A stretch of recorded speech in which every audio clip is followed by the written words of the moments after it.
Assalamualaikum warahmatullahi wabarakatuh. Perkenalkan, nama saya Fani Eva Siti Fatimah dari semester 3B, mahasiswa MBKM Pertukaran Mahasiswa dengan Fakultas Unida. Kali ini saya akan mereview kembali pertemuan ketiga hukum pidana yang dijelaskan oleh dosen Bapak Sudirman Sitohang, SMH.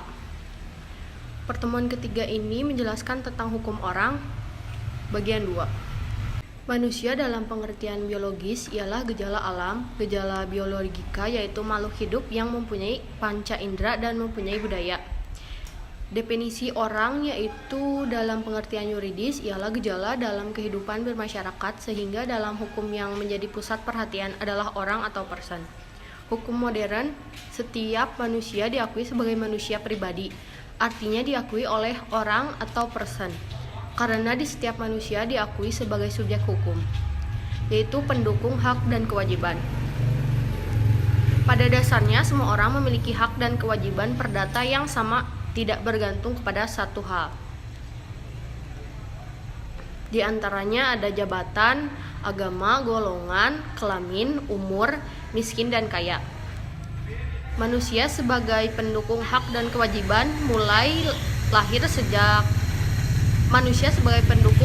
kewajiban mulai sejak lahir dan baru berakhir apabila mati atau meninggal dunia.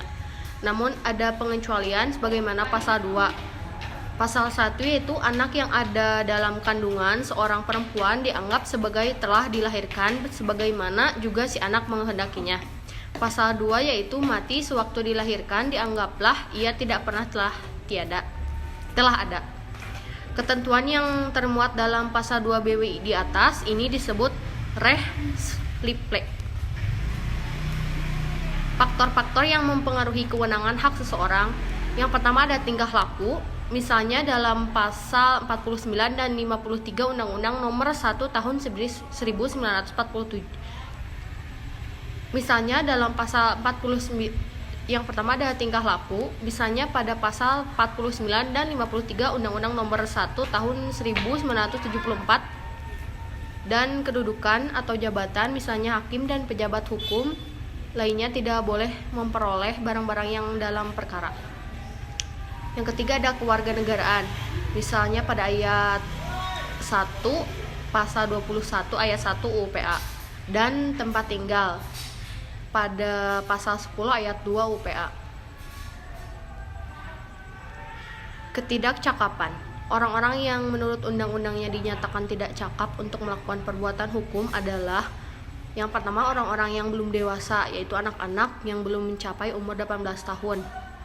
Kedua, orang-orang yang ditaruh di bawah pengampunan, yaitu orang-orang dewasa tapi dalam keadaan dungu atau gila mata. Yang ketiga ada orang-orang yang dilarang undang-undang untuk melakukan perbuatan hukum tertentu, misalnya orang yang dinyatakan pailit. Pendewasaan. Dalam sistem hukum perdata, mereka yang belum dewasa tetap harus melakukan perbuatan-perbuatan hukum seorang dewasa. Terdapat lembaga hukum pendewasaan.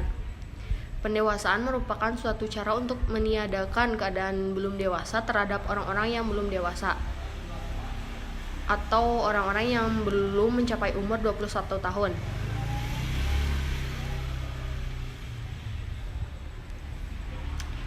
Yang selanjutnya adalah tempat tinggal. Tempat tinggal secara umum dapat dibedakan menjadi dua. Yang pertama tempat tinggal dipilih, yaitu tempat tinggal yang dipilih oleh dua pihak yang berkara atau salah satunya dari dijadikan tempat yang sebenarnya. Yang kedua tempat tinggal sesungguhnya, yaitu tempat tinggal di mana seorang melakukan hak-hak dan mematuhi kewajibannya.